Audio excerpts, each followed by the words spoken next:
जय हिंद everyone. So welcome back to Awakening Classes. So JKSSB constable exam की हम प्रिपरेशन स्टार्ट कर रहे थे।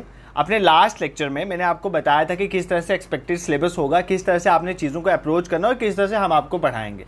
उसी चीज़ को स्टार्ट करते हुए सबसे पहले मैंने आपको बोला था मैं आपको कांस्टेबल का पेपर एनालाइज करवाऊंगा, प्लस लेक्चर स्टार्ट करूंगा तो मे बी कल परसों पॉलिटी का भी लेक्चर आ जाएगा, प्लस उसके बाद वुमेन बटालियन का एग्जाम जो हुआ था उसका भी मैं आपको एनालाइज करवाऊंगा। तो आज हम इस जेकेपी कांस्टेबल 2017 के पेपर को देखेंगे।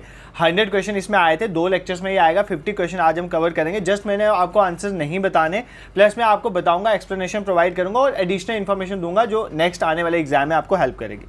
एक चीज़ मैं आपको रिकमेंड करूंगा, वाइल एनालाइजिंग द पेपर आपने एक चीज़ करनी है कि आपने इन क्वेश्चंस को पहले खुद ट्राई करना है। आपने अभी तक अगर पढ़ना नहीं भी स्टार्ट किया तो भी ट्राई करो, एटलीस्ट आपको ये पता चलेगा आप इस पेपर को कितने लेवल तक कर सकते हो। तो जब भी किसी पेपर की प्रिपरेशन करनी होती है सबसे पहले अच्छा वे होता है टू रिवाइज तो प्रीवियस ईयर क्वेश्चन, तो वही हम स्टार्ट करेंगे। बाकी ये मेरे को one of the student has send this question paper to me, ये किसी चैनल के यहाँ पे वाटर मार्क लगा हुआ है तो मुझे उससे कुछ नहीं है। Thank you for the channel for providing this question paper to me. हमें जस्ट अपना पेपर एनालाइज करना है, ठीक है। तो पहले क्वेश्चन से स्टार्ट करते हैं बिना टाइम वेस्ट करे। फर्स्ट क्वेश्चन कह रहा था विच कॉजेज मैक्सिमम पोल्यूशन, इनमें से कौन सा ऐसा कंपाउंड है जो मैक्सिमम पोल्यूशन जो है वो कॉज कर। देखो ये क्वेश्चन की फ्रेमिंग, एक 50 क्वेश्चन जो मैंने एनालाइज करा ना, इसी ये एक ही ऐसा क्वेश्चन जिसकी फ्रेमिंग गलत थी। ये कह रहा है विच कॉजेज मैक्सिमम पोल्यूशन, इन्होंने मेंशन नहीं करा कि एयर पोल्यूशन की बात हो रही है, वाटर पोल्यूशन की बात हो रही है। पहली बात तो इस क्वेश्चन की फ्रेमिंग में प्रॉब्लम है। सेकेंड थिंग इज इसके जो ऑप्शन है carbon dioxide, oxygen, nitrogen, carbon monoxide, इनमें से कौन सबसे ज़्यादा जो है पोल्यूशन कॉज करता है। देखो अगर तो मैं यहाँ पर मेरीन पोल्यूशन भी लेके चलता हूँ तो नाइट्रोजन मेरीन पोल्यूशन कॉज करता है, तो वो ऑप्शन में था। बट जहाँ तक मेरी समझ है ये एयर पोल्यूशन को लेके चल रहे हैं। किसको लेके चल रहे हैं? एयर पोल्यूशन को। तो कौन सबसे ज़्यादा एयर पोल्यूशन कॉज करता है। अब ध्यान से ये चीज़ समझना, अगर आपको इन फ्यूचर ये क्वेश्चन पेपर में आता है, ठीक है, विच कॉजेज मैक्सिमम पोल्यूशन या मैक्सिमम एयर पोल्यूशन, अगर ऑप्शन में सल्फर डाइऑक्साइड होगा, ध्यान से सुनना, अगर ऑप्शन में सल्फर डाइऑक्साइड होगा तो आप उस पर मार्क करोगे। सल्फर डाइऑक्साइड सबसे ज़्यादा पोल्यूशन कॉज करता है। मोर स्पेसिफिकली मैं एयर पोल्यूशन की बात करूँ क्योंकि जेकेएसएसबी का यही था, इस क्वेश्चन को फ्रेम करने का भी मेन मोटो एयर पोल्यूशन ही था, ठीक है। तो अगर क्वेश्चन पेपर में सल्फर डाइऑक्साइड होता तो आप उस पर मार्क करते, ठीक है। ऑक्सीजन तो आपको पता है ऑक्सीजन कोई पोल्यूशन कॉजिंग गैस नहीं है, तो ऑक्सीजन पोल्यूशन कॉज नहीं करता है, और नाइट्रोजन भी एयर पोल्यूशन वगैरह कॉज नहीं करता है। हमारे एटमॉस्फेयर का सबसे ज़्यादा कंपोनेंट तो नाइट्रोजन ही है। अब कन्फ्यूजन थी यहाँ पर कार्बन डाइऑक्साइड और कार्बन मोनोऑक्साइड में। अब देखो इस क्वेश्चन की मैंने आपको बता दिया फ्रेमिंग में थोड़ी प्रॉब्लम है। कार्बन डाइऑक्साइड और कार्बन मोनोऑक्साइड दोनों ही पोल्यूशन कॉज करती हैं, ऐसी बात नहीं है कि कार्बन डाइऑक्साइड नहीं कॉज करती। कार्बन डाइऑक्साइड भी पोल्यूशन कॉज करती है, आपको पता है ग्रीन हाउस गैस है, ग्लोबल वार्मिंग होती है, प्लस एज अ पॉल्यूटेंट भी काम करते हैं। लेकिन कार्बन डाइऑक्साइड की एक बात है, कार्बन डाइऑक्साइड का डायरेक्टली हमारी बॉडी पे इतना जल्दी इंपैक्ट नहीं होता है। आपके एटमॉस्फेयर में कार्बन डाइऑक्साइड प्रेजेंट है तो इसकी वजह से आपके लंग्स जल्दी डैमेज नहीं होते। बट कार्बन मोनोऑक्साइड की अगर मैं बात करूं, अगर आप डायरेक्टली कार्बन मोनोऑक्साइड को इनहेल करते हैं तो वो आपकी बॉडी को बहुत बुरी तरह से डैमेज कर सकती है। तो एक टॉक्सिक गैस है। अगर मैं इस चीज़ को ध्यान में लेके चलूँ तो इस क्वेश्चन का आंसर क्या होगा? कार्बन मोनोऑक्साइड, ठीक है। तो मैं आपको ये चीज़ बताता चलूँ कि इस क्वेश्चन में अगर आपको फ्यूचर में सल्फर डाइऑक्साइड होगा तो आप किस में मार्क करोगे? सल्फर डाइऑक्साइड में, और वही अप्रोप्रिएट क्वेश्चन होगा। तो फ्यूचर के लिए याद रखना, अभी के लिए हम कार्बन मोनोऑक्साइड को कंसिडर करके चलेंगे। देखो जैसे कार्बन डाइऑक्साइड हमारे एटमॉस्फेयर में होती है ना, तो उसको कंज्यूम करने के लिए प्लांट्स भी हैं, तो प्लांट्स कार्बन डाइऑक्साइड लेते हैं। बट कार्बन मोनोऑक्साइड का ऐसा केस नहीं है। कार्बन मोनोऑक्साइड डायरेक्टली हमारी बॉडी को, हमारे पर्सन्स को इफेक्ट करते हैं, इसलिए हम मेजर पॉल्यूटेंट जो है इसको मानते हैं। तो मैक्सिमम पोल्यूशन जो है वो कार्बन मोनोऑक्साइड कॉज करके चलेगा, ठीक है। नेक्स्ट क्वेश्चन पे मूव करते हैं। Which one of these medicine is use for treating acidity, तो आपकी बॉडी में अगर एसिडिटी हो जाती है, आपके स्टोमक में अगर एसिडिटी हो जाती है तो एसिडिटी को ट्रीट करने के लिए आप कौन सी मेडिसिन का यूज़ करोगे? एंटीबायोटिक का यूज़ करोगे, एनाल्जेसिक का यूज़ करोगे, एंटी एसिड का यूज़ करोगे, या एंटीसेप्टिक का यूज़ करोगे, ठीक है। सिंपल क्वेश्चन है, देख के समझ आ गया होगा कि अगर आपको एसिडिटी हो जाती है तो आप एंट एसिड मतलब एंटी एसिड, एंट एसिड का मतलब एंटी एसिड, एसिड के अगेंस्ट जो चीज़ है उसको यूज़ करो। जैसे आपका सोडियम बाइकार्बोनेट है, सोडियम हाइड्रोजन कार्बोनेट, वो भी एक तरह का एंट एसिड है, मतलब बेसिक है यार। देखो आपके पेट में अगर एसिड बन रहा है उसको खत्म करने के आप कोई बेसिक चीज़ यूज़ करोगे, क्योंकि एसिड और बेस जब आपस में मिलते हैं तो वो साल्ट बन जाता है, एसिडिटी को कम कर देता है। तो बेसिकली एंट एसिड क्या है? जो एसिड के अगेंस्ट जो वर्क करते हैं, एसिडिटी को कंट्रोल करें। जैसे आपका सोडियम हाइड्रोजन कार्बोनेट, इस तरह कोई दवाइयाँ भी आती है ना, ऐसे वो आ जाती हैं, ड्रिंक्स आ जाती हैं, जैसे गैविस्कॉन आ जाती है, गैविस्कॉन ये भी एक तरह का एंटासिड ही है, ठीक है। ये आपको नहीं पूछेगा। पेप्टोबिस्मोल भी होती है। तो आप याद रखना कि sodium hydrogen carbonate, sodium bicarbonate एक तरह का एंट एसिड है, क्योंकि वो बेस है तो आपकी एसिडिटी को खत्म करता है, ठीक है। I hope this is clear to you. ये बेसिकली क्या पोर्शन है, ये केमिस्ट्री जो है हम मेडिसिन में यूज़ करते हैं, उसके बारे में क्वेश्चन पूछा गया है, 9th-10th के एनसीईआरटी में टॉपिक मेंशन है, ठीक है। बाकी ऑप्शन देख देखो आपने एंटीबायोटिक्स, एंटीबायोटिक देखो सबसे पहले आप ये ध्यान से समझो, एक होती है एंटी माइक्रोबियल, मतलब जो भी आपके माइक्रोब्स हैं उनके अगेंस्ट जो काम करती है ना उनको बोलते हैं एंटी माइक्रोबियल। क्या बोलते हैं? एंटी माइक्रोबियल डिसीजेज या सबस्टांसेस। जैसे बैक्टीरिया के अगेंस्ट जो करेगी काम उसको बोलेंगे एंटीबायोटिक, फंगस के अगेंस्ट जो करेगी उसको बोलेंगे एंटी फंगल, वायरस के अगेंस्ट जो करेगी उसको बोलेंगे एंटी वायरल ड्रग्स, और जो पैरासाइट्स के अगेंस्ट करेगी उनको बोलेंगे एंटी पैरासाइटिक ड्रग्स। तो ये चीज़ याद रखना। अगर आपको पूछे एंटीबायोटिक्स क्या है, तो एक ऐसी एंटी माइक्रोबियल ड्रग है जो किसके अगेंस्ट काम करती है, जो बैक्टीरिया के अगेंस्ट काम करती है। अगर सपोज कोई बैक्टीरिया आपकी बॉडी में आ गया तो उसको खत्म करेगी। यार आपने पेनिसिलिन का नाम तो सबने सुना होगा ना, पेनिसिलिन। ये जो मैं चीज़ें बोल रहा हूँ साथ साथ लिखते चलो। तो penicillin is a kind of antibiotic, तो ये याद कर लेना। पेनिसिलिन क्या है? एंटीबायोटिक। ओफ्लैक्सिन का भी नाम सुना होगा ना, ओफ्लैक्सिन, तो वो भी एक तरह के एंटीबायोटिक, बट पेनिसिलिन तो सबने सुना होता है। तो एंटीबायोटिक्स क्या है? एक ऐसी सबस्टांसेस या ड्रग्स हैं जो बैक्टीरिया के अगेंस्ट काम करते हैं। इसलिए जो फंगाई के अगेंस्ट करती है, फंजाई के अगेंस्ट उनको बोलते हैं एंटी फंगल ड्रग, वायरस के अगेंस्ट करते हैं उनको बोलते हैं एंटीवायरल, पैरासाइट के अगेंस्ट करते हैं उनको बोलते हैं एंटी पैरासाइट, ठीक है। ये चीज़ एंटासिड भी आपको समझ आ गया है, मुझे पता है, और एंटीबायोटिक्स भी आपको समझ आ गया। अब एनाल्जेसिक्स क्या होती हैं, ये इंपॉर्टेंट है। देखो एनाल्जेसिक्स क्या होती है, ध्यान से सुनना। एनाल्जेसिक, अगर सपोज को आपको पेन हो जाता है तो आप पेन किलर वगैरह खाते हो ना, तो पेन को कम करने के लिए जो हम यूज़ करते हैं मेडिसिन या ड्रग्स यूज़ करते हैं उनको बोलते हैं एनाल्जेसिक्स, ठीक है। सिंपल है, मतलब ऐसी मेडिसिन या ड्रग्स जो हम यूज़ करते हैं पेन से रिलीफ पाने के लिए, रिड्यूस करने के लिए पेन को, उसको बोलते हैं हम एनाल्जेसिक। अब ये दो तरह के होते हैं, एक होती है नॉन नारकोटिक्स, ध्यान से सुनना, एक होती है नॉन नारकोटिक्स। नारकोटिक्स मतलब नारकोटिक्स में वो चीज़ें आ गई ना, जैसे हीरोइन आ गई, कोकेन आ गई, मॉर्फिन, आपको पता है ये चीज़ें जो होती हैं ये भी एक तरह की आपको क्या करती है, पेन से रिलीफ देती हैं, ठीक है। बट इनसे आप एक तरह के एडिक्शन भी हो जाती है। तो नारकोटिक्स होगी, एक होती है मतलब एनाल्जेसिक्स, जो आपने सुना होगा कि पेन को कम करने के लिए हम नारकोटिक्स चीज़ें भी ले लेते हैं। कई बार बोलते हैं ना यार, वो ऐसे हम शाम को ये कैफ़ीन, कॉफ़ी के लिए एग्जांपल ले लेते हैं, कैफ़ीन कंज्यूम कर लेंगे तो उससे क्या होगा, उससे मतलब पेन कम हो जाएगा। तो ये जो हीरोइन है, मॉर्फिन है, ये सारी नारकोटिक्स में आ जाती हैं। बट इसको छोड़ के जिसमें नारकोटिक मतलब नशे वाला कंपोनेंट नहीं होता, वो भी एनाल्जेसिक्स में आती हैं। जैसे आपने सुना होगा एस्पिरिन, तो एस्पिरिन की टेबलेट खाने से भी पेन जो है वो कम हो जाता है। इसी तरह पैरासीटामोल भी है। तो पैरासीटामोल से आपको पता है, पैरासीटामोल सबको पता है कि पैरासीटामोल फीवर के अगेंस्ट काम करती है, बट पैरासीटामोल जो है वो पेन से भी रिलीफ पहुंचाती है। तो ये एनाल्जेसिक्स की भी एग्जांपल है, ठीक है। एक और चीज़ यहीं पे बता देता हूँ, अगर आपको कोई एग्जाम में पूछे कि ऐसी कौन सी ड्रग है जिसको हम यूज़ करते हैं फीवर को कम करने के लिए, उनको बोलते हैं एंटीपायरेटिक्स। क्या बोलते हैं? एंटी पायरेटिक्स। ये मत बोलना, एंटीपायरेटिक्स कौन सी ड्रग्स होती हैं? ऐसी ड्रग्स जो किसके अगेंस्ट काम करती हैं? फीवर को, जो फीवर को कम करते हैं। इसकी एग्जांपल है हमारी पैरासीटामोल, ठीक है। किसकी? पैरासीटामोल। तो पैरासीटामोल एनाल्जेसिक्स में भी आ जाती है और एंटीपायरेटिक्स में भी आ जाती है। एनाल्जेसिक्स मतलब जो पेन को कम करती है, एंटीपायरेटिक्स मतलब जो फीवर को कम करती है। तो पैरासीटामोल दोनों ही काम करती हैं, ठीक है। आई होप ये आपको, देखो ना यार, एक बार आपको एंटीबायोटिक पूछ सकता है, एंटासिड पूछ सकता है, तो आपको एनाल्जेसिक्स भी पूछ सकता है यार, आपको एंटीपायरेटिक्स भी पूछ सकता है। तो कितना मुश्किल तो नहीं है ना। एनाल्जेसिक्स का मतलब है जो पेन को रिड्यूस करने के लिए हम ड्रग्स यूज़ करते हैं, एंटीपायरेटिक्स वो ड्रग्स होते हैं जो फीवर को कम करते हैं। इसमें क्या मुश्किल है, इतना याद करना है आपको, ठीक है। एंटीसेप्टिक, तो भाई कुछ हो जाते हैं तो लगाते हो ना एंटीसेप्टिक्स, डेटोल लगाते हो ना, तो बस वही है एंटीसेप्टिक। एंटीसेप्टिक क्या होता है? एंटीसेप्टिक एक ऐसी ड्रग्स बोल सकते हैं, या हम एक्चुअली वो एक तरह का पेस्ट ही होती है काइंड ऑफ, जो एक्सटर्नल बॉडी पे लगती है। मतलब अगर सपोज को कोई माइक्रो ऑर्गेनिज्म ना आ जाए, डेटोल से क्यों नहाते हो या डेटोल क्यों लगाते हो अगर आपको लग जाती है, ताकि माइक्रो ऑर्गेनिज्म आपके वोंड को खराब ना कर दें, ठीक है। तो बेसिकली जो एंटीसेप्टिक्स होती हैं वो हम लिविंग टिश्यू, जिंदा टिश्यू के ऊपर लगाते हैं, जख्म के ऊपर लगाए, कट के ऊपर, ताकि माइक्रोब्स का उसके ऊपर असर ना हो। फॉर एग्जाम्पल डेटोल, तो ये किसकी एग्जाम्पल है? एंटीसेप्टिक की, ठीक है।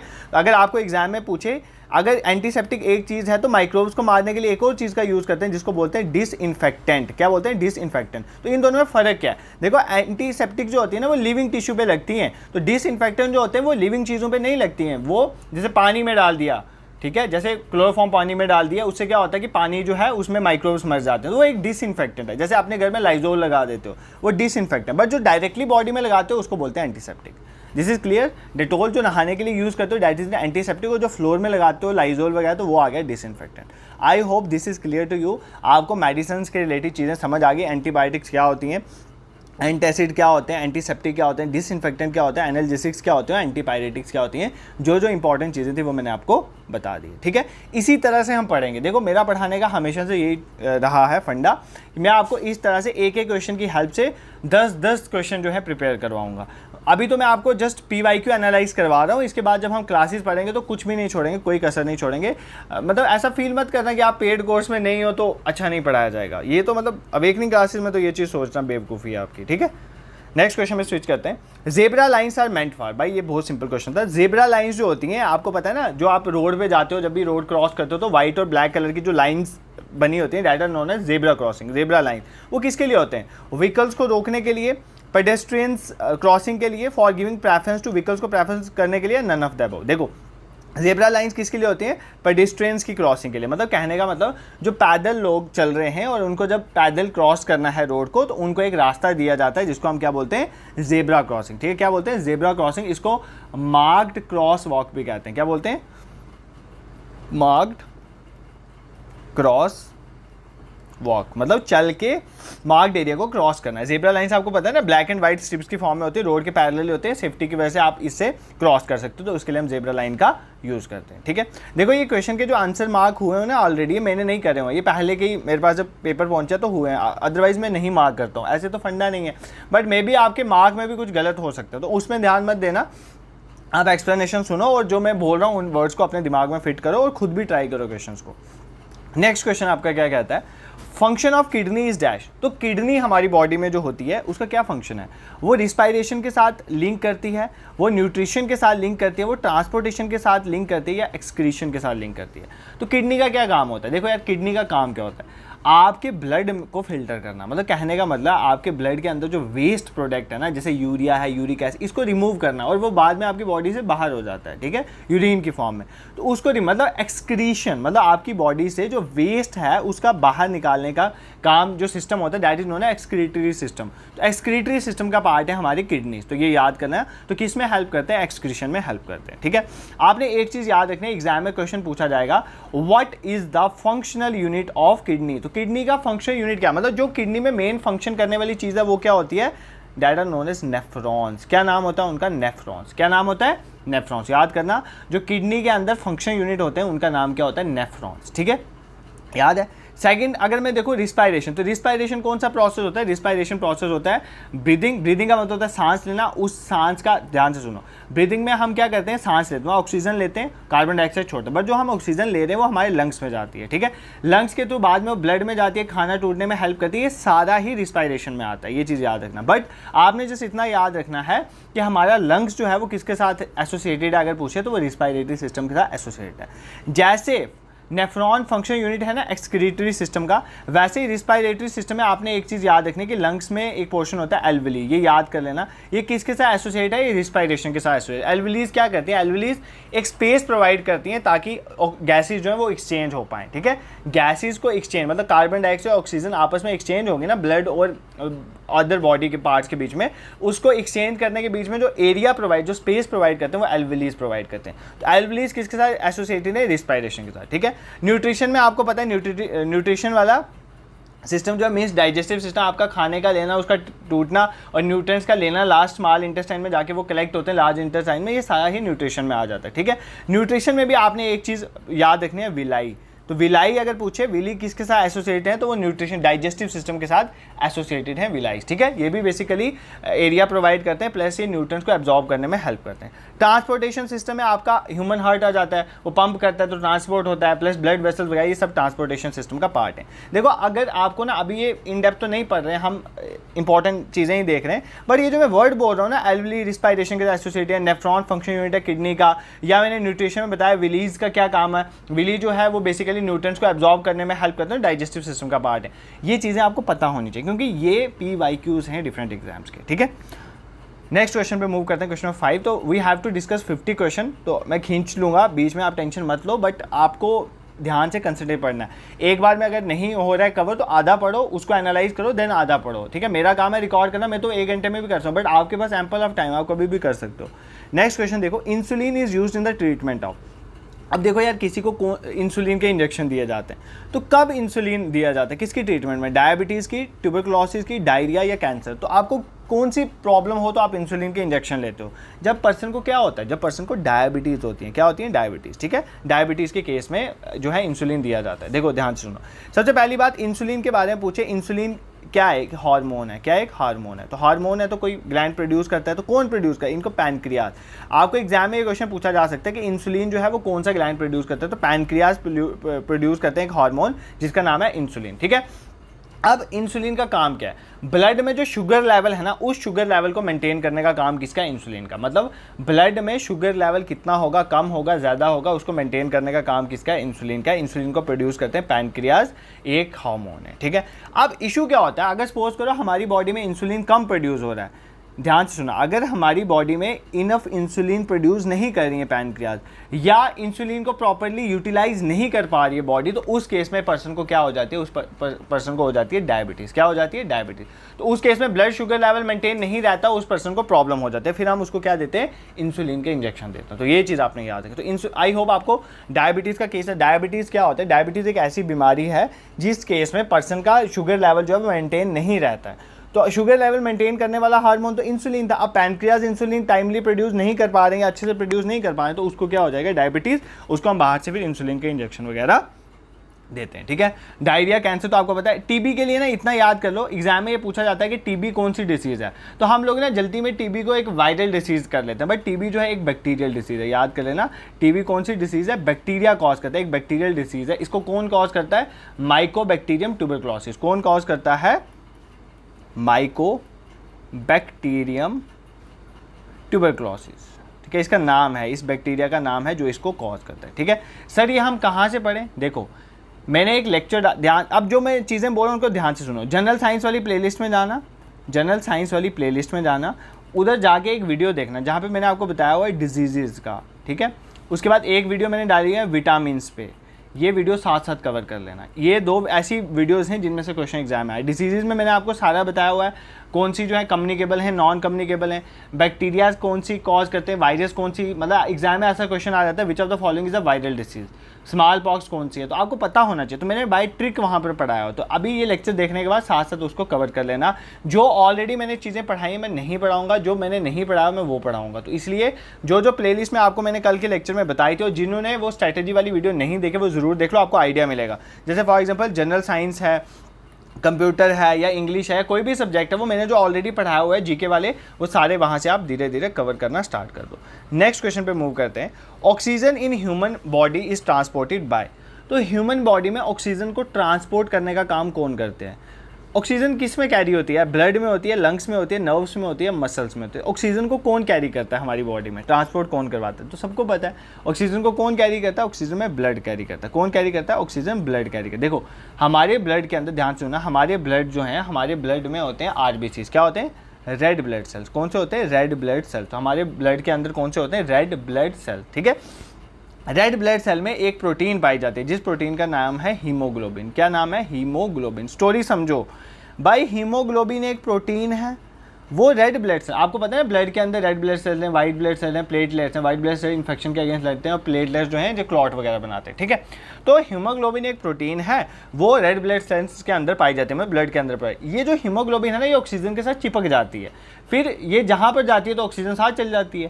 तो इसका मतलब है कि ऑक्सीजन को कौन कैरी कर रहा है? हीमोग्लोबिन। हीमोग्लोबिन किस में है? आरबीसीज में। आरबीसीज क्या है? ब्लड के वेसल्स हैं। ठीक है, रेड ब्लड सेल्स है, रेड ब्लड सेल, तो ब्लड सेल्स हैं, तो ब्लड की बात हो रही है। इसका मतलब ऑक्सीजन को कौन कैरी करता है? ऑक्सीजन को हमारा ब्लड कैरी करता है। समझा दिया ना मैंने आपको। कार्बन डाइऑक्साइड को ब्लड कैरी नहीं करता। कार्बन डाइऑक्साइड को कौन कैरी करता है? मुझे कमेंट सेक्शन में बताओगे। ठीक है, आपके लिए होमवर्क। और जो मैं क्वेश्चन पूछ रहा हूँ ना, आप आंसर करोगे।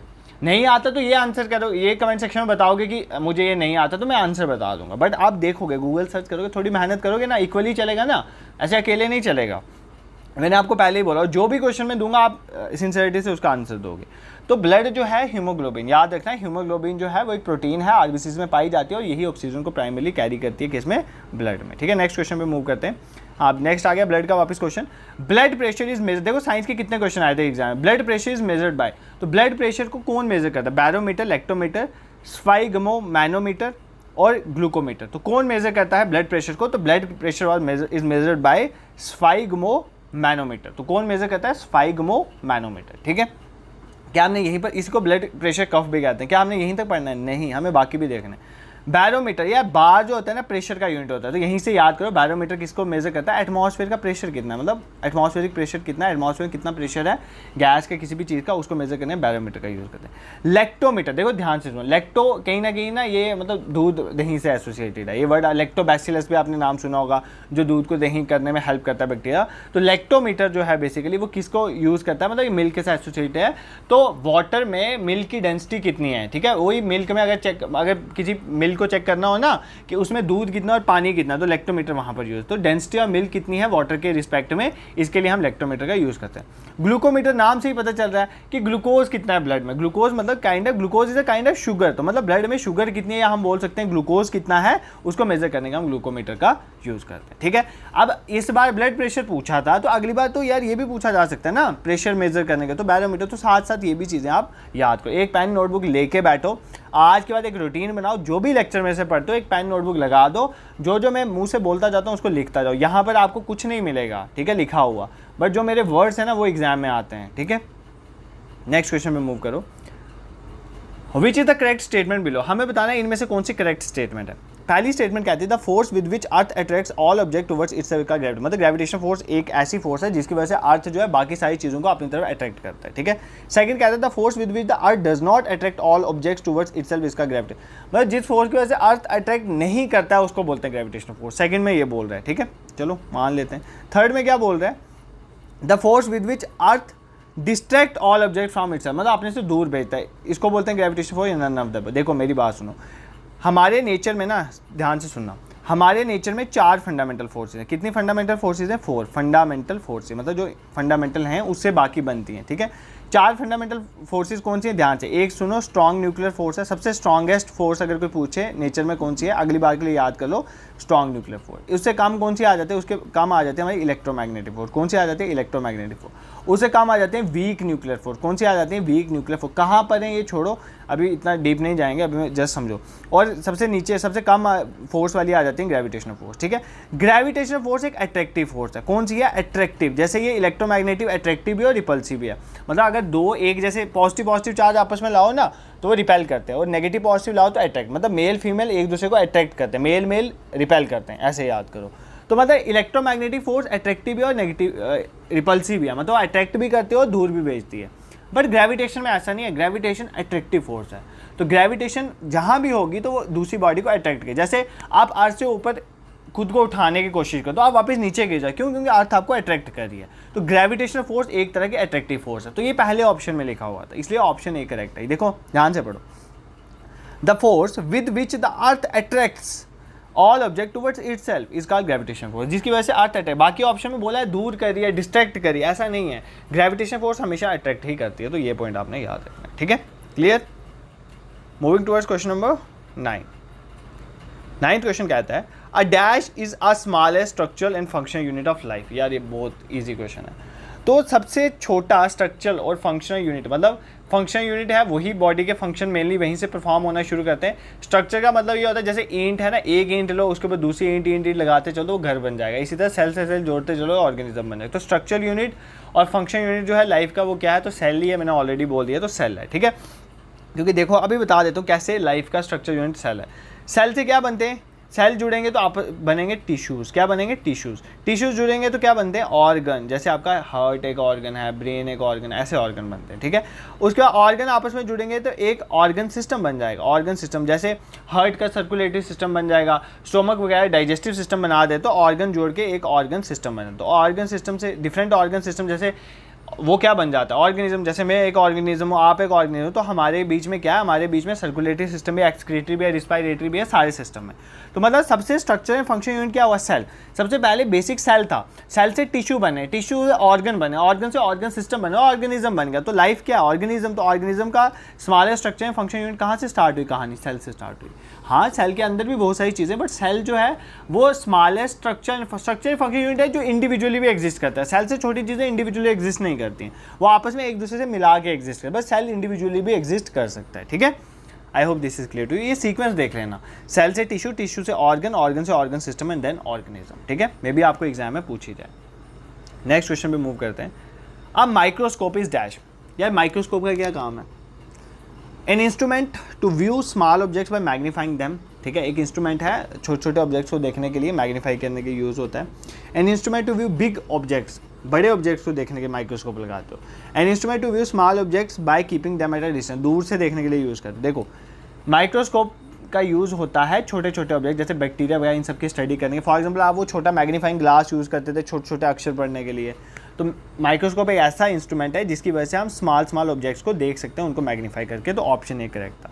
अगर आपको एग्जाम में ऐसा आया, ऑल्दो अभी इतने ईजी क्वेश्चन नहीं आते, एक डिस्टेंट ऑब्जेक्ट को देखना, बहुत दूर के ऑब्जेक्ट है उसको देखने के लिए हम किसका यूज़ करते हैं, टेलीस्कोप का यूज़ करते हैं। तो इसी के रिलेटेड एक क्वेश्चन था, वो भी मैंने आपको साथ साथ बता दिया। Moving towards next question, question number 11, electroplating. अभी देखो अभी हम साइंस में ही घूम रहे हैं। इलेक्ट्रोप्लेटिंग सेव्स, ठीक है, इलेक्ट्रोप्लेटिंग से क्या होता है, मेटल को सेव करती है कोरोजन से, जंग लगने से मेटल को बचा देती है, प्लास्टिक को मेल्ट होने से बचाती है, क्लॉथ को आयरन होने से बचाती है, या नन ऑफ द अबव, ठीक है। तो इलेक्ट्रोप्लेटिंग से क्या होता है बेसिकली, देखो इलेक्ट्रोप्लेटिंग एक ऐसा प्रोसेस होता है जिसमें हम क्या करते हैं, एक एनोड लेते हैं, कैथोड, केमिस्ट्री में मत जाना, ध्यान से सुनो, मतलब एक मेटल लेते हैं उसको तोड़ते हैं और दूसरे मेटल के ऊपर चिपका देते हैं, मतलब एक मेटल की हाइड्रोलिसिस करके उसको दूसरे मेटल के ऊपर लगा देते हैं ताकि उससे उसको जंग ना लगे। इस प्रोसेस को बोलते हैं इलेक्ट्रोप्लेटिंग। तो इलेक्ट्रोप्लेटिंग से मतलब इलेक्ट्रो मतलब कहने का मतलब है, इलेक्ट्रो मतलब हम इलेक्ट्रिसिटी का यूज़ करेंगे, उसकी वजह से एक मेटल को हम क्या करेंगे, उसको मतलब समझ लो उसको गलाएंगे और एक दूसरे मेटल के ऊपर लगा देंगे जिसकी वजह से वो मेटल ख़राब नहीं होगा। तो इसको बेसिकली किस लिए यूज़ किया जाता है, मेटल को कोरोजन से बचाने के, मतलब जंग लगने से बचाने के लिए, जैसे लोहे को रस्टिंग से बचाने के लिए हम इलेक्ट्रोप्लेटिंग का यूज़ कर सकते हैं, ठीक है। क्या और कुछ तरीके हैं जंग से बचाने के? जंग तो आई होप आप सबको पता होगा, जैसे copper I think brown colour में हो जाता है, सिल्वर का कलर भी चेंज हो जाता है, उसके बाद ग्रीन हो जाता है आई थिंक, ये देख लेना कॉपर का कौन सा हो जाता है, सिल्वर का कौन सा, एक ब्लैक हो जाता है आई थिंक सिल्वर ब्लैक हो जाता है और कॉपर देख लेना ये, ठीक है। और जैसे लोहे को ब्राउन हो जाता है, रस्ट लग जाए, ये सारे कोरोजन के एग्जांपल हैं। अब कोरोजन से बचाने के लिए क्या क्या यूज़ करते हो, जैसे आप गाड़ियों में देखते हो ग्रीस पड़ते हो, तो ग्रीसिंग भी इसलिए होती है ताकि कोरोजन ना हो। आप पेंट करते हो, पेंट भी इसलिए करते हो ताकि कोरोजन ना हो। आप गैल्वेनाइजिंग का प्रोसेस करते हो, गैल्वेनाइजिंग एक ऐसा प्रोसेस होता है जिसमें आप क्या करो, जिस मेटल को आपने प्रोटेक्ट करना है उसके ऊपर जिंक लगा दो, ठीक है, जिंक की कोटिंग, इससे ये बीच वाला मेटल बच जाएगा, जिंक खराब हो जाएगा। तो ऑयल डालते हो, ऑयलिंग भी यूज़ करते हैं हम। ये सारे मेथड हैं कोरोजन को प्रिवेंट कर, जंग लगने से को प्रिवेंट, जंग लगने की वजह से उसकी स्पीड कम हो जाती है, मतलब मशीनरी खराब हो जाए, तो उसके लिए हम क्या करते हैं, ये डिफरेंट मेथड्स का यूज़ करते हैं। तो ये आपको समझ आ गया होगा। नेक्स्ट क्वेश्चन में 12 देखो, forest provide which of the following to local people. Forest आपको क्या प्रोवाइड करते हैं, फॉडर मतलब घास फूस खाने के related, herbs, fruits, nuts, all of the above. भाई फॉरेस्ट ये सब प्रोवाइड करते हैं, तो बहुत सिंपल क्वेश्चन था, all of the above is the correct. देखो कुछ क्वेश्चन बहुत इजी आए थे, अगर आप कुछ नहीं भी पढ़ा होगा आपको अभी देख के समझ आ रहा होगा कि आपको चीज़ें आ रही हैं, तो ये कुछ बहुत ईजी क्वेश्चन थे एग्जाम में, ठीक है। नेक्स्ट क्वेश्चन में 13 देखो, a positively charge particle that is present in the nucleus of every atom is called. एक एटम के न्यूक्लियस के अंदर एक पॉजिटिव चार्ज बॉडी होती है जिसको हम क्या बोलते हैं, इलेक्ट्रॉन बोलते हैं, न्यूट्रॉन, प्रोटॉन या नन ऑफ द, ये तीन चीज़ें होती हैं, ठीक है, एक एटम के अंदर। तो अब तीनों को देखें, देखो ध्यान से सुनो, ये आ गया आपका एटम, ऑल्दो हम एटम में अच्छे से पढ़ेंगे, इसको साइंस में पढ़ाऊंगा। ये आ गया हमारा एटम, ठीक है, ये मान लेते हैं हमारा एटम है। एटम के सेंटर में क्या होता है, हमारा एक न्यूक्लियस होता है। क्या होता है, एक न्यूक्लियस, ठीक है, न्यूक्लियस के अंदर दो चीज़ें होती हैं, एक होता है प्रोटॉन, क्या होता है, प्रोटॉन, प्रोटॉन होता है पॉजिटिव चार्ज, एक होते हैं न्यूट्रॉन, क्या होते हैं, न्यूट्रॉन। ध्यान से सुना, न्यूट्रॉन का मतलब है न्यूट्रल, न्यूट्रल का मतलब इनमें कोई चार्ज नहीं होता है, इनमें कोई चार्ज नहीं होता, ठीक है। अगर सपोज करो इसके न्यूक्लियस के अंदर पॉजिटिव चार्ज है तो इसमें नेगेटिव चार्ज भी होना चाहिए तभी ये बैलेंस होगा। तो ये नेगेटिव चार्ज इस न्यूक्लियस के आगे पीछे घूमता रहता है, इसको क्या बोलते हैं, इलेक्ट्रॉन, ठीक है, इलेक्ट्रॉन। आपको क्वेश्चन ऐसे पूछा जा सकता है, क्या इलेक्ट्रॉन एटम में होता है, तो बिल्कुल होता है, इलेक्ट्रॉन का नेगेटिव चार्ज होता है। क्या इलेक्ट्रॉन न्यूक्लियस में होता है, तो नहीं, इलेक्ट्रॉन न्यूक्लियस के आगे पीछे रिवॉल्व करता होता है, ठीक है। तो न्यूक्लियस के अंदर क्या होता है, दो चीज़ें होती है, एक प्रोटॉन जो पॉजिटिव चार्ज होता है, न्यूट्रॉन न्यूट्रल होता है, ठीक है। I hope this. For example मैं आपको एक एलिमेंट लिख के बताऊँ, ध्यान से सुनना, एक एलिमेंट है हीलियम। क्या एलिमेंट है, हीलियम। इसका ये जो नीचे लिखा जाता है ना, ये होता है एटॉमिक नंबर, ये सुन लो, ये क्या होता है, एटॉमिक नंबर। जो नीचे लिखा जाता है इसको क्या बोलते हैं, एटॉमिक नंबर। हीलियम की बात कर रहा हूँ, हीलियम का एटॉमिक नंबर 2, मतलब अगर किसी का एटॉमिक नंबर 2 है, इसका मतलब है कि उसमें नंबर ऑफ प्रोटॉन्स कितने हैं, 2 है, नंबर ऑफ प्रोटॉन्स कितने हैं, 2 है, तो मतलब हीलियम में 2 प्रोटॉन होते हैं, ठीक है। अब यहाँ से ऊपर जो लिखा होता है इसको बोलते हैं मास नंबर। क्या बोलते हैं, मास नंबर। क्या बोलते हैं, मास नंबर। अब मास नंबर क्या होता है, जो आपका एटॉमिक नंबर, मतलब जो आपके प्रोटॉन हैं उसमें मैं अगर नंबर ऑफ न्यूट्रॉन को ऐड कर दूं तो वो मेरा मास नंबर बन जाए। फॉर एग्जांपल यहाँ पे प्रोटॉन 2 हैं तो न्यूट्रॉन भी कितने होंगे, 2 होंगे, क्योंकि 2 + 2 कितना होता है, 4, ठीक है, 2 + 2 कितना होता है, 4। तो हमारा मास नंबर कितना आ गया, 4। अगर आपको कोई भी ऐसा लिखा हो, जैसे फॉर एग्जाम्पल ये लिखा हुआ है कार्बन 612। आपको बोले ये तो आ गया इसका एटॉमिक नंबर, मतलब ये आ गया प्रोटॉन का नंबर, ये आ गया प्रोटॉन नंबर, ध्यान से सुनना, ये आ गया इसका मास नंबर, ये क्या आ गया मास नंबर। अगर एग्जाम में पूछे आप नंबर ऑफ न्यूट्रॉन बताओ इसमें कितने हैं, तो जस्ट आपने क्या करना है, मास नंबर में मान लेता हूँ ये ए है, ये प्रोटॉन का नंबर जेड है, तो ए में से जेड को माइनस कर दो, मतलब 12 में से ऊपर वाले में से नीचे वाले को माइनस कर देना, 12 में से 6 गए तो 6 बचे, इसका मतलब नंबर ऑफ न्यूट्रॉन इसमें कितने हैं, 6 हैं। ठीक है, नहीं समझ आया वापस सुनो, देखो ध्यान से, कोई भी एलिमेंट है यार, जैसे मैं नाइट्रोजन ले लेता हूँ, ना, नाइट्रोजन 714 होता है, ठीक है, 714 होता है। अब देखो यहाँ पे इसका एटॉमिक नंबर कितना है, 7। मैंने आपको बोला नीचे वाला एटॉमिक नंबर 7, तो एटॉमिक नंबर बेसिकली प्रोटॉन का, मतलब इसमें प्रोटॉन कितने हैं, 7। ऊपर वाला क्या होता है, मास नंबर, ये क्या होता है, मास नंबर। अगर आपको पूछा है इसका नंबर ऑफ न्यूट्रॉन्स निकालो, तो न्यूट्रॉन के नंबर कैसे निकालो, इस ऊपर वाले में से नीचे वाले को माइनस कर दो, 14 में से 7 को माइनस कर दिया तो 7 आए, इसका मतलब इसमें नंबर ऑफ न्यूट्रॉन कितने, 7। तो अगर आपको पूछे एटम के अंदर क्या होता है, एटम के अंदर न्यूक्लियस, न्यूक्लियस के अंदर प्रोटॉन और न्यूट्रॉन होते हैं, न्यूट्रॉन न्यूट्रल होते हैं, प्रोटॉन का पॉजिटिव चार्ज होता है और उसके आगे पीछे कौन घूम रहे होते हैं, इलेक्ट्रॉन घूम रहे होते हैं। ठीक है, तो अब क्वेश्चन आपको क्या पूछा था, क्वेश्चन पूछा था a positively charge particle that is present in the nucleus of every atom, तो पॉजिटिवली चार्ज पार्टिकल कौन सा है, प्रोटॉन। अगर पूछा जाता है नेगेटिवली चार्ज एटम के अंदर कौन सा है, न्यूक्लियस नहीं होगा तब इलेक्ट्रॉन। अगर पूछा जाए न्यूट्रल कौन सा होता है, न्यूट्रॉन। ये बहुत सिंपल क्वेश्चन था, आपने ये पढ़ा होगा। नेक्स्ट क्वेश्चन देखो, botany is the study of, वाह, बॉटनी किसकी स्टडी है, प्लांट्स की, एनिमल्स की। Botany is the study of plants, animal की स्टडी को जूलॉजी बोलते हैं ना, जूलॉजी, जूलॉजी या जूलॉजी बोलो। ठीक है, इंसेक्ट की स्टडी को क्या बोलते हैं, बहुत बार ये क्वेश्चन एग्जाम में पूछा गया है। स्टडी ऑफ इंसेक्ट्स को क्या बोलते हैं, एंटोमोलॉजी। क्या बोलते हैं, एंटोमोलॉजी, ये याद करके जाना, ये इंपॉर्टेंट क्वेश्चन है, ये बहुत बार पूछा गया है। स्टडी ऑफ बर्ड्स को क्या बोलते हैं, ऑर्निथोलॉजी, ये तो बायो वालों को पता होगा, ऑर्निथोलॉजी, तो ये भी याद कर लेना। Study of birds, ornithology, animals, zoology, plants, botany, insects, entomology. ठीक है, क्वेश्चन के साथ साथ ये हमने कवर कर लिया। तो ये आपके क्वेश्चन थे जनरल साइंस के। ठीक है, जनरल साइंस के इंपॉर्टेंट क्वेश्चन हमने देख लिए। अब हम चलते हैं जम्मू कश्मीर की तरफ। देखो जम्मू कश्मीर वाली, ध्यान से सुनना मेरी बात, जम्मू कश्मीर वाली प्लेलिस्ट बनी हुई है, प्लेलिस्ट में जाना है जम्मू कश्मीर प्लेलिस्ट, एक भी लेक्चर मिस मत करना उसमें से। ठीक है, देखो मैं अगर आपको ये चीज़ें बोल रहा हूँ ना कि वो कवर करो, तो आपको कवर करना स्टार्ट कर देना चाहिए। अगर मैं आपको बोल रहा हूँ कि आपने पढ़ना है, तो आप 2 सब्जेक्ट उठा लो। देखो क्या करो, एक आपके पास पूरा दिन है। ठीक है, मेरे पास एक दिन में एक ही लेक्चर लाने की कैपेसिटी है, क्योंकि मेरे पास और भी काम है, मैं एक लेक्चर से ज़्यादा नहीं ला सकता। तो आप तो एक लेक्चर पे थोड़ी डिपेंड रहोगे। देखो आपने एग्जाम क्वालिफाई करना है, बाद में ब्लेमिंग नहीं होनी चाहिए ना, क्योंकि ब्लेमिंग खुद को होगी या किसी दूसरे को होगी, वो दोनों नहीं करनी, हमने एग्जाम क्वालिफाई करना।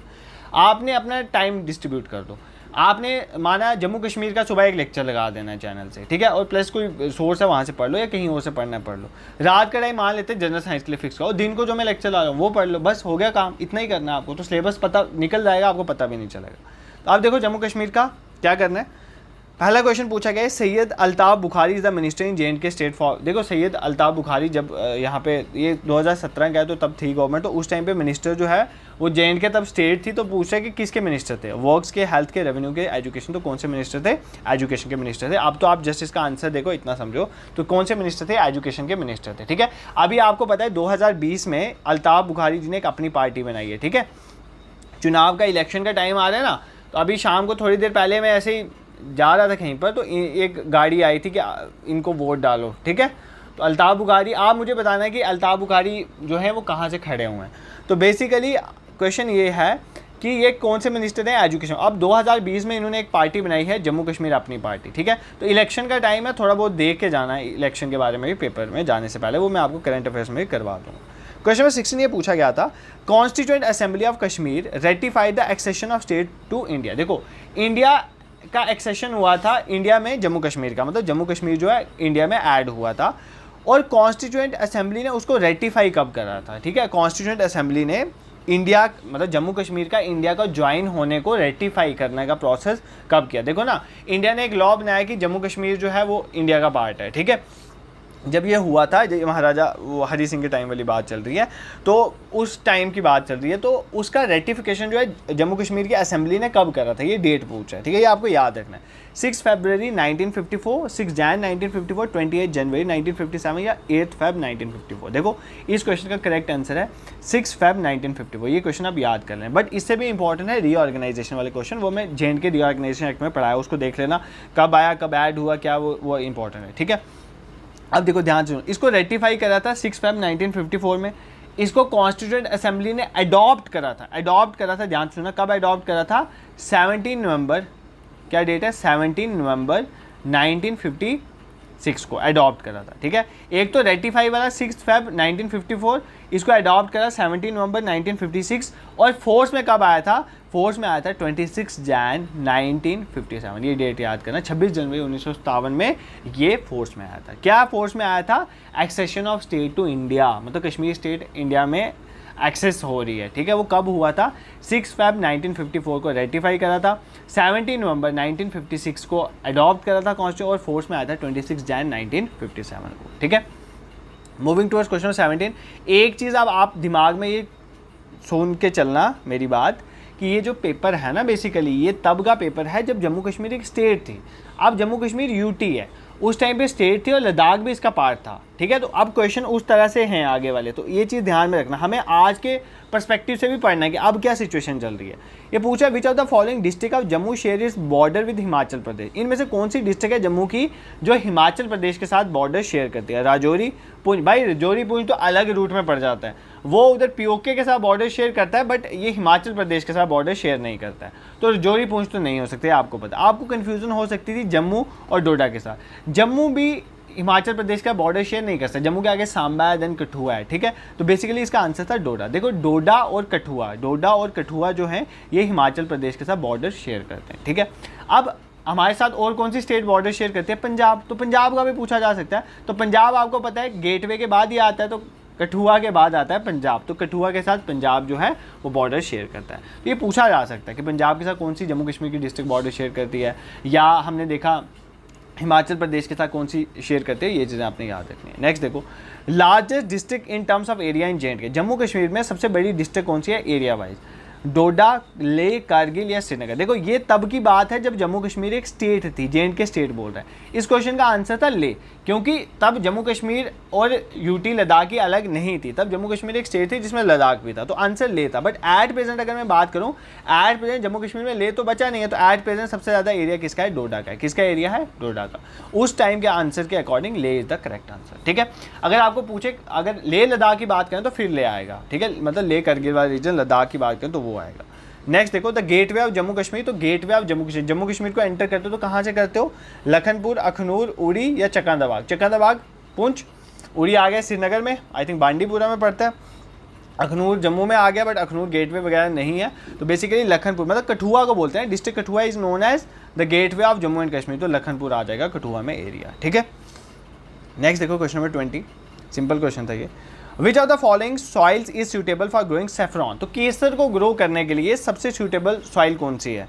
क्ले, लोमी, कैरेवा सॉइल या सैंडी सॉइल? तो कौन सी सॉइल है जो सूटेबल थी किसको ग्रो करने के लिए? सेफ्रॉन को ग्रो करने की, तो वो कौन सी सॉइल है? कैरेवा सॉइल, ठीक है। देखो ध्यान से सुनो, कैरेवा सॉइल क्या है? देखो माना जाता है कि जो लेक्स है ना, डिफरेंट कश्मीर वैली लेक्स से पहले लेक्स ही थी, अभी भी लेक्स बहुत हैं, तो ये जो लेक्स डिपॉजिट करती है ना सेडिमेंट, मतलब लेक जो है वो कुछ ना कुछ सेडिमेंट, कुछ मिट्टी मटेरियल जो है वो कश्मीर वैली में उसने क्या करा हुआ है? डिपॉजिट करा हुआ है, इसी को बोलते हैं कैरेवास। क्या बोलते हैं? कैरेवास। और ये सेफ्रॉन हो गया, एप्पल हो गया, वॉलनट हो गया, आलमंड हो गया, इनकी ग्रोथ के लिए बहुत इंपॉर्टेंट रोल प्ले करती है। जैसे सेब है, अखरोट है या बादाम वगैरह, ये सारे आपको पता है कश्मीर में बहुत ग्रो होते हैं, तो कैरेवा सॉइल पे होते हैं, ये पॉइंट याद कर लेना, ठीक है। सेफ्रॉन के बारे में भी इंपॉर्टेंट देख लें, इसको जीआई टैग वगैरह कब मिला ये मैं आपको आने वाले लेक्चर में बताऊंगा, बाकी जम्मू कश्मीर वाली प्लेलिस्ट में मैंने आपको ऑलरेडी ये बताया हुआ। नेक्स्ट क्वेश्चन में मूव करते हैं। India is the second largest producer of silk in the world after, India second largest producer है सिल्क का वर्ल्ड में, ठीक है। किसके बाद? चाइना, जापान, कोरिया या इटली? तो किसके बाद इंडिया सेकंड नंबर पे आता है? देखो पहले नंबर पे सिल्क की प्रोडक्शन की बात करें तो चाइना है, सेकंड नंबर पे इंडिया आता है, ठीक है। ये सिल्क कहाँ से बनता है? सिल्क वॉर्म के जो रेशमी कीड़ा होता है उसके कोकून से बनता है, ये सब आपको पता है। अब यहाँ पर आप थोड़ा कॉटन के बारे में भी देख लो भाई, थोड़ा जूट के बारे में भी देख लो, मैं भी ये पूछ लें, ठीक है। कॉटन की बात करें, पहले चाइना था नंबर 1 पे, भाई इंडिया ने इसको सरपास कर दिया, तो एट प्रेजेंट अगर प्रोडक्शन की बात करें, कॉटन की प्रोडक्शन में इंडिया आ गया है, ठीक है। जूट में तो ऑब्वियस है इंडिया प्रोडक्शन में आ गया, बट एक्सपोर्ट में इंडिया आगे नहीं है। अगर पूछे प्रोडक्शन मतलब पैदा, सबसे ज़्यादा जूट कहाँ पैदा होता है? तो इंडिया में पैदा होता है, बट इंडिया एक्सपोर्ट नहीं करता, वो उसकी कंजम्पशन खुद की बहुत है, तो सबसे ज़्यादा एक्सपोर्टर पूछे तो बांग्लादेश, ये याद करें। जूट की बात करें, जूट में प्रोडक्शन में सबसे ज़्यादा कौन है? इंडिया। और एक्सपोर्ट की अगर मैं बात करूँ तो एक्सपोर्ट में सबसे आगे कौन है? बांग्लादेश। ये पॉइंट आपने याद रखना, ठीक है। This question clear to you, इसमें कुछ इतना प्रॉब्लम नहीं है। नेक्स्ट क्वेश्चन देखो, the pashmina wool is obtain from which of the following life stock. तो पश्मीना वूल की अगर मैं बात करूं तो वो किस लाइफ स्टॉक, पश्मीना वूल, देखो बच्चों ने बहुत मिस्टेक करे और ये क्वेश्चन सिर्फ 2017 की बात नहीं, ये क्वेश्चन अभी रिसेंट एग्जाम में भी पूछे गए कि पश्मीना जो है वो कहाँ से ऑब्टेन की जाती है, कोई शीप है, यॉक है, कैमल है या गोट है। देखो पश्मीना वूल बच्चों ने शीप मार करता, बट एक गलत है, गोट है। पश्मीना एक गोट का नाम है, ठीक है। इस गोट का बेसिकली नाम है चंगथंगी गोट भी कहते हैं, इसको क्या बोलते हैं, चंगथंगी गोट, ठीक है, या चांगरा पश्मीना गोट भी कहते हैं। तिब्बत, नेपाल या लद्दाख वाले पोर्शन में पाई जाती है और यहीं से पश्मीना वूल बनती है जो बहुत फेमस और बहुत अच्छी क्वालिटी की वूल होती है, तो गोट है ये, ठीक है। नेक्स्ट देखो, the main animal species that Dachigam national park इसमें, श्रीनगर में डचिंगम नेशनल पार्क है उसमें मेन जो एनिमल स्पीशीज है वो क्या पाई जाती है, लेपर्ड पाए जाते हैं, बियर, ओल या हैंगुल। तो क्या यूटी एनिमल कौन सा है हमारा, हैंगुल, वो पाया जाता है, ठीक है, ये याद कर लेना। देखो मैंने फ्लोरा एंड फना जम्मू कश्मीर वाली वीडियो जो डाली थी उसमें मैंने जम्मू कश्मीर के national park, wild life sanctuary सब पढ़ाया, वो देख लेना, इंपॉर्टेंट एग्जाम के लिए इंपॉर्टेंट है, ठीक है। अब देखो यहाँ पर हैंगुल जो हमारा यूटी एनिमल है, क्या है, यूटी एनिमल है जम्मू कश्मीर का। अगर मैं जम्मू कश्मीर के UT bird, Jammu Kashmir UT के बर्ड की बात करूँ तो खलीज फीसन है, क्या है, खलीज फीसन। जब जम्मू कश्मीर एक स्टेट होता तब कौन सी थी, तब थी हमारा जो ब्लैक नेक्ड क्रेन था। अब वो किसका यूटी बर्ड है, वो यूटी बर्ड है लद्दाख का, ठीक है, किसका यूटी बर्ड है, लद्दाख का। तो यूटी बर्ड लद्दाख का पूछे तो ब्लैक नेक्ड क्रेन, क्या, ब्लैक नेक्ड क्रेन। बट हमारे जम्मू कश्मीर का पूछे तो खलीज फीसन, ये याद करना है, ठीक है। हमारा यूटी ट्री पूछे, जम्मू कश्मीर का यूटी ट्री कौन सा, तो चिनार याद करोगे, ठीक है। हमारा यूटी फ्लावर पूछे तो लोटस याद रखोगे। तो ये चीज़ें कुछ इंपॉर्टेंट है एग्जाम के लिए, याद कर लेना, मे बी एग्जाम में आपको पूछी जाए। नेक्स्ट देखो क्वेश्चन नंबर 24 क्या था, which of the following places in the state of Jammu and Kashmir does not have a civil airport. तो मतलब तब जम्मू कश्मीर स्टेट थी तो ले करगिल भी यहाँ पर दिया है। सिविल एयरपोर्ट की बात हुई, मिलिट्री नहीं, करगिल में मिलिट्री एयरपोर्ट है बट सिविल एयरपोर्ट नहीं है, तो ऑप्शन डी करेक्ट है। बाकी श्रीनगर में, जम्मू में, लेह में आप सबको पता है यहाँ पर सिविल एयरपोर्ट है, ठीक है। नेक्स्ट क्वेश्चन पर स्विच करते हैं। ऑल्दो मैंने आपको आज पढ़ाने थे 50 क्वेश्चन मैंने कवर करवाए थे, बट मुझे ऐसा लगता है कि 50 क्वेश्चन कवर नहीं हो पाएंगे, तो जितने होंगे उतना करेंगे, एक्सप्लेनेशन के साथ पढ़ेंगे, बाकी नेक्स्ट लेक्चर में हम कवर कर लेंगे, क्योंकि 41 मिनट हो गए ऑलरेडी मुझे पढ़ाते हुए। द वर्ड गुल means flower in which of the following language. देखो गुल का मतलब होता है फ्लावर, कि गुल फ्लावर को आपने ये पोइट्री में भी सुना होगा, उर्दू पोइट्री में गुल फ्लावर को बोलते हैं। तो किस लैंग्वेज से लिया गया गुल वर्ड, कश्मीरी, डोगरी, संस्कृत या पर्शियन। तो कौन सी लैंग्वेज से लिया गया है, ये पर्शियन लैंग्वेज से लिया गया है, ये चीज़ आपने याद रखनी, ठीक है। पर्शियन में इसको गोल बोलते हैं, GOL गोल, तो यहीं से गुल वर्ड निकला है हमारा। नेक्स्ट देखो क्वेश्चन 26 क्या पूछता है, headquarter of United Nation Organization, UNO का हेड क्वार्टर कहाँ पर है, न्यूयॉर्क, हेग, जिनेवा में या पेरिस में। तो कहाँ पर है, न्यूयॉर्क, USA में आपका यूएनओ का हेड क्वार्टर है, ठीक है।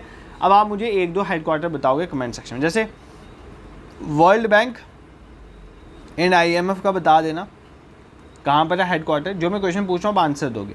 यूनेस्को का, ये इंपॉर्टेंट है, बहुत बार पूछा गया, UNESCO, United Nation Education Scientific and Cultural Organization, जो यूएनओ का एक पार्ट है, इसका हेड क्वार्टर कहाँ पर है, ये भी आप मुझे कमेंट सेक्शन में बताओगे। नेक्स्ट देखो question number 27, which of the following mark the end of the winter season. जब आपका विंटर सीजन खत्म होता है तो तब कौन सा फेस्टिवल बनाया जाता है, लोहड़ी बनाई जाती है, होली बनाई जाती है, मुहर्रम बनाया जाता है, नन ऑफ द अबव। देखो यार 2024 के अकॉर्डिंग ही चलो, आपको पता है लोहड़ी जनवरी में मनाई जाती है, तो विंटर सीजन के एंड को मार्क करती है हमारी लोहड़ी का त्यौहार, ठीक है। होली की बात करें तो होली फेब मार्च के टाइम में होता है। मुहर्रम जो है 2024 का ही देखो तो जुलाई वगैरह के पीरियड में आएगा, तो वो कोई गर्मियों के सर्दियों के सीज़न के एंड को रिप्रेजेंट नहीं करता, लोहड़ी रिप्रेजेंट करती है। तो ये इस क्वेश्चन का आंसर था, ठीक है।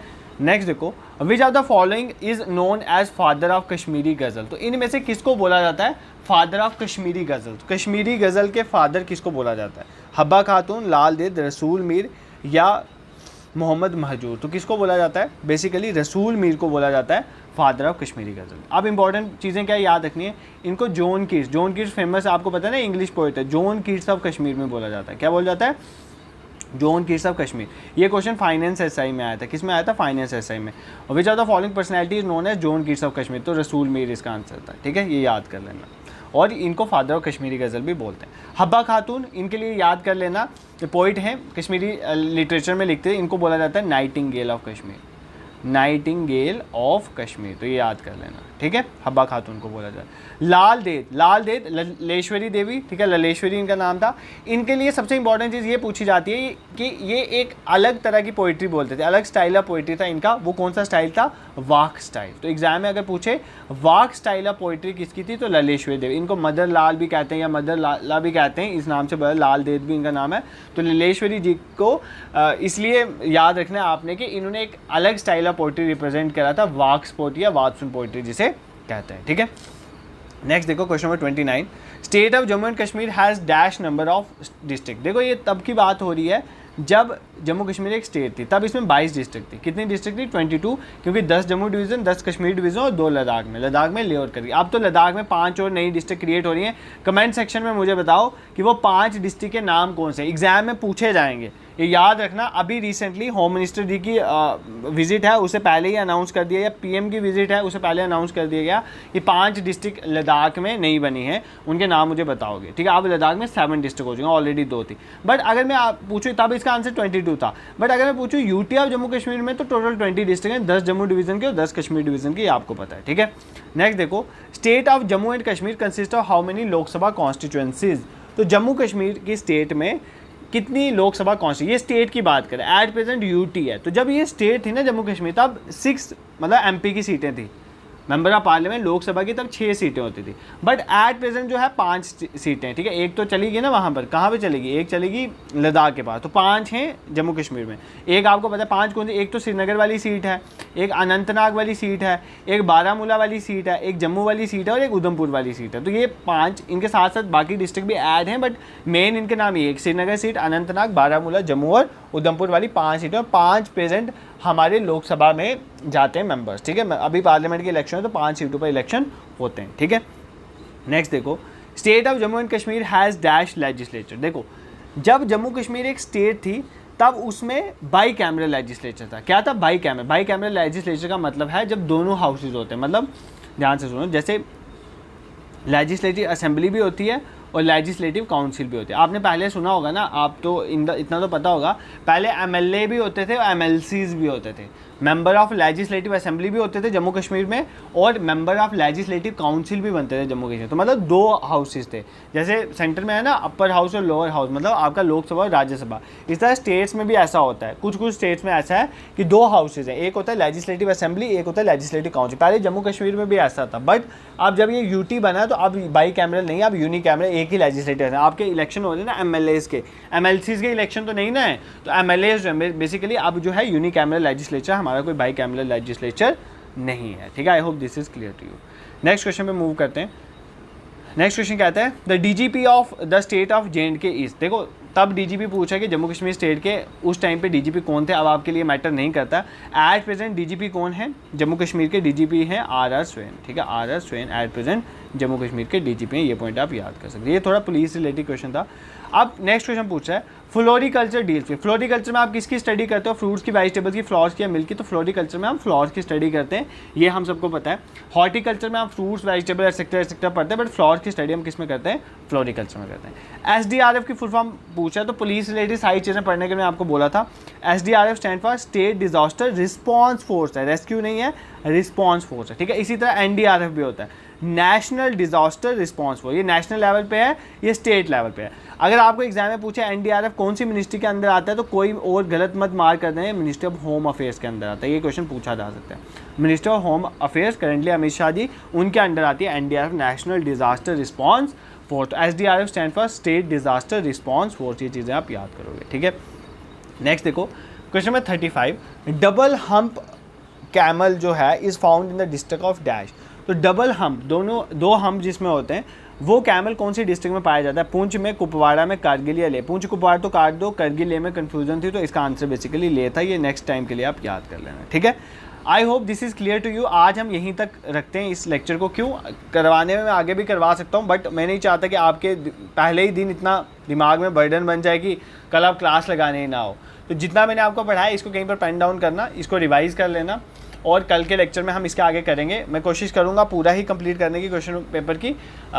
अगर मुझे ज़्यादा एक्सप्लेनेशन लगी तो मे भी एक और लेक्चर आ सकता है, इसकी आप टेंशन मत लो, लेक्चर जितने मर्जी हैं। बट आपको मैं एक चीज़ रिकमेंड करूँगा, जस्ट कि मेरे इन सीरीज़ पे ही जस्ट डिपेंड मत रहना। जो ऑलरेडी मैंने लेक्चर पढ़ाए हुए प्लेलिस्ट बनी हुई है यार हर सब्जेक्ट की, यूट्यूब में ही सब फ्रीली एसेसिबल है आप सबके लिए, आप उसको जाके देख सकते हो। Second thing is that do share this initiative with others. जितने ज़्यादा बच्चे जुड़ेंगे उतना मज़ा आएगा पढ़ाने में मुझे भी।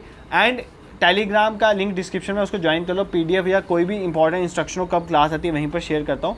व्हाट्सएप में मैं डेली, व्हाट्सएप ग्रुप है हमारा, वो भी डिस्क्रिप्शन में डालू, उसमें डेली इंपॉर्टेंट करंट अफेयर्स जो है रिटर्न शेयर कर देता हूँ, उनको फोटोग्राफ की फॉर्म में किसी फॉर्म में उनको साथ साथ कवर करते चलो। बाकी मंथली करंट अफेयर वीकेंड में भी आपको प्रोवाइड करता रहूँगा, ठीक है। बाकी आपने व्यूज़ जो है कमेंट सेक्शन में ज़रूर रखना, आपकी प्रेजेंस ही सीरीज डिसाइड करती है कि वो चलेगी या नहीं चलेगी। This is for today, thank you so much for watching.